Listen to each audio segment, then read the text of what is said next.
In this video, I'm going to be talking about how you can make your own natural sharpening stones. Yes, you can make a natural sharpening stone. That'll make sense shortly. G'day, welcome to not Mad Scientist Prospecting, Chestnut Nag. My name's 𝗬𝗱 and I am out in the whipstick forest today, and I thought I'd just sort of come out and see how the floods had changed the creek around, and I thought I'd have a bit of a pan, see if I can find some gold.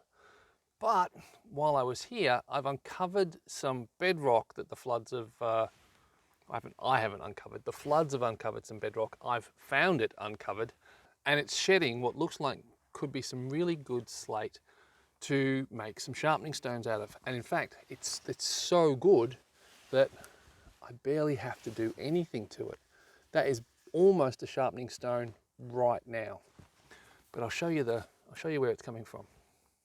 So we got these big blocks of the stuff hanging around here, but that's not where it's coming from.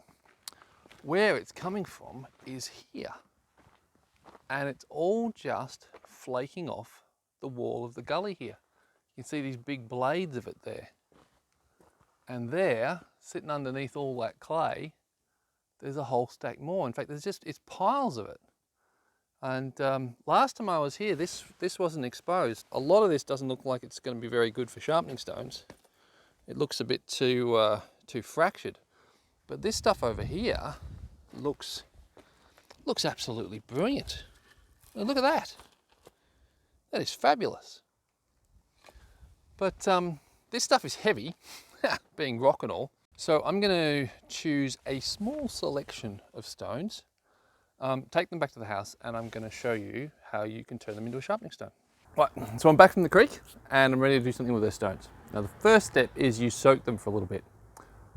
But depending upon the stone, you've got to be careful about how much you do that, because some stones will turn to mush. And around this area, we've got a lot of mudstones, and you can literally put your shovel through them and dig them as if they're clay when they're wet. You leave them in the water too long, that will not be good. We'll just go see how these guys are doing. Now the third one was a bit big for the bucket, so I've got it in another tub. Now the way to make this job easier is you choose stones that have already got a face that is roughly flat. And that cuts down a lot of the processing time.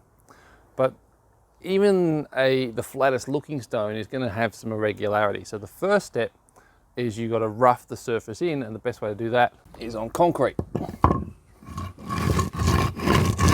As you're moving the stones backwards and forwards across the concrete, you want to change the direction that you're pushing them, because as you're pushing, scores will form in the surface of the stone from the roughness of the concrete. And then if you turn the stone through 90 degrees and then cut so that you're putting scores across the stone at a perpendicular to the first set, you'll wear the stone away a lot faster. Every now and then, and certainly after you've finished doing the roughing in on the concrete, you want to wash them off and check how they look. And that's looking pretty good. Looks, you know, pretty even. And we've got a second one here. There's a little bit of a low spot just there, but that looks pretty consistent. And the big one, yeah, well, the big one's got a few low spots, but we've got a pretty even scratch pattern across there. So we're done on the concrete. Now that we've got those stones roughed in, the next bit is we get them to work against each other. Take the stones you've been working on and you rub them together. And do that for a while, probably until they start to gum up, because then they'll need a wash. And once you've rubbed the first two stones together, then you want to rub stone 2 and 3 together. You want to change the angle that you're moving it. Same as you're doing the concrete, sort of create a crosshatch scratch pattern. It grinds the stone away faster, but it also gets it flatter easier. Now once you finish 2 and 3, then you go and do 1 and 3.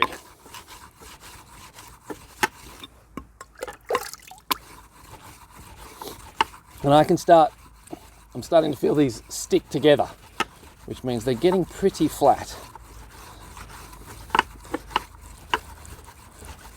And once you've finished rubbing stone 1 and 3 together, you go back to 1 and 2. Let's have a look.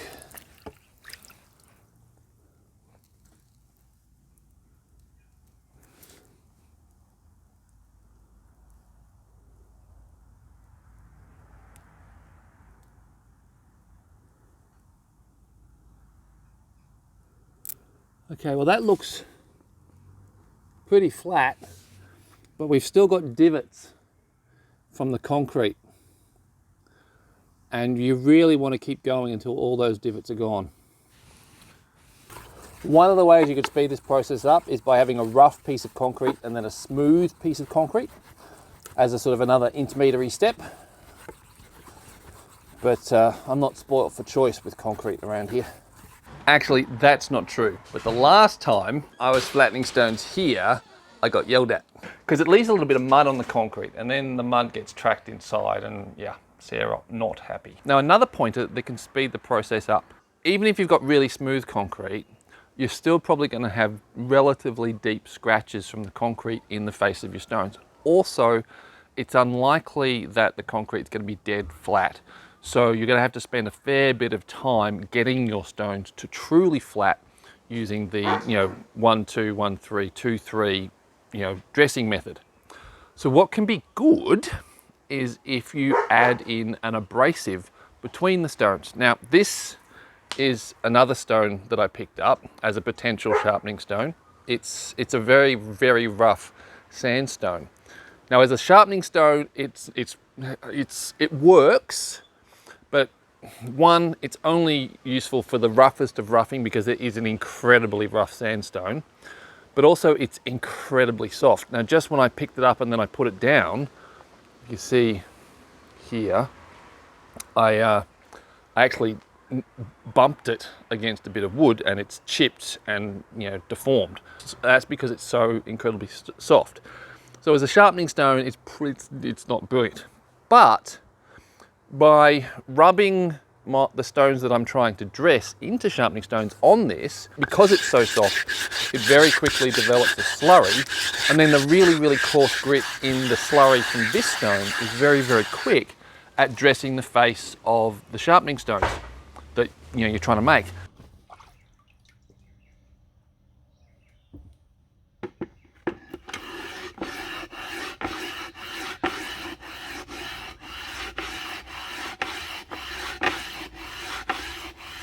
So you can just hear the difference in the grit. Like first of all, when the sandstone is being rubbed on the slate, but then as I pick up the number 2 stone and rub 2 and 3 together, it's just you can hear the grit from the sandstone working between the 2 pieces of slate to flatten them very quickly, very efficiently. Much more quickly and efficiently than if you could just do it by themselves. Now, if you don't have access to a piece of sandstone like this, maybe you could try it with some very, very finely sieved sand. Or if you wanted to get crazy, maybe some silicon carbide powder or something. But yeah, I haven't done that.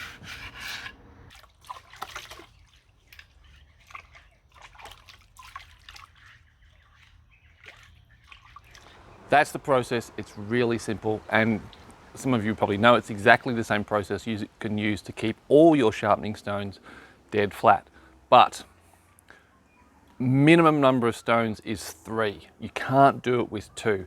If you do it with 2, then the 2 stones will conform to each other, and that can end up meaning that you have one concave stone and one convex stone perfectly matched with each other, which is cool, but it's no good for sharpening chisels or plane blades or many other things. Now, of course, once you've made your stones, you need to test them out, see how good they are. Okay, these are little discs of polished metal.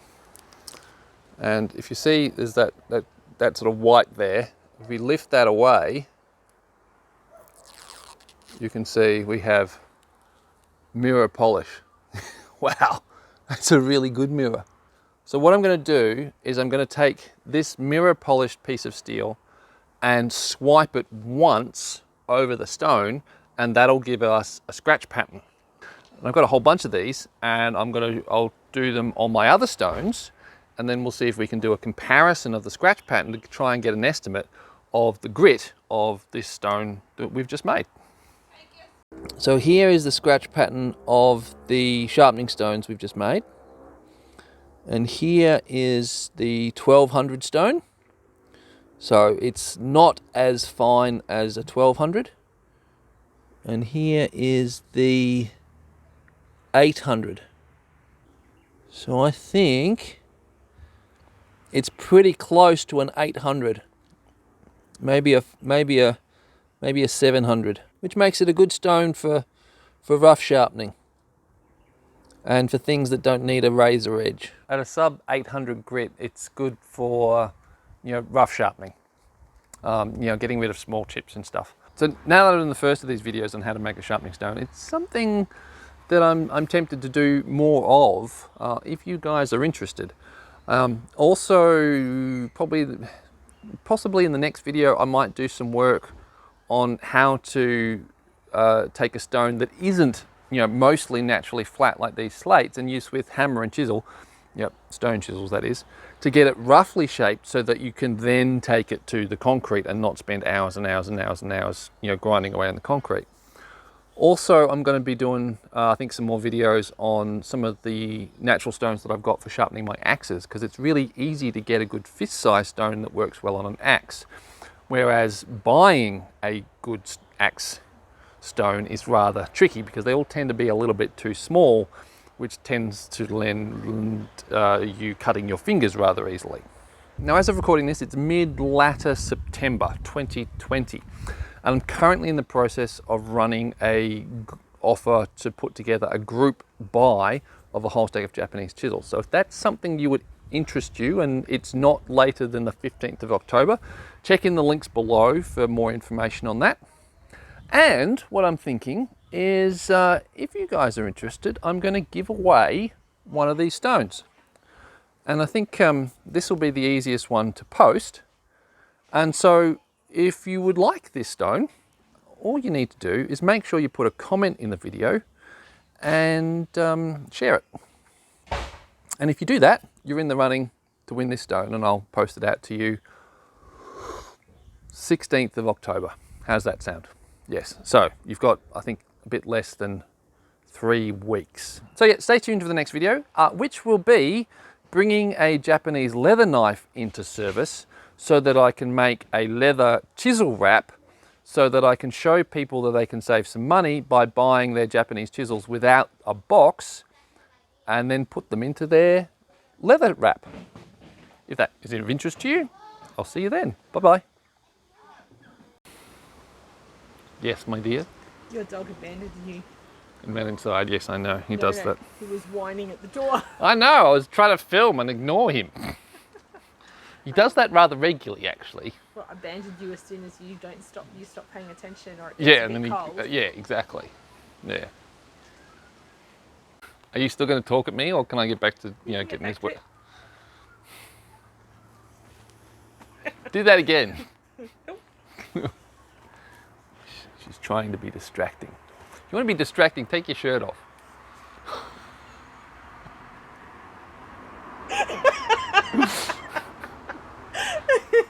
I didn't expect that.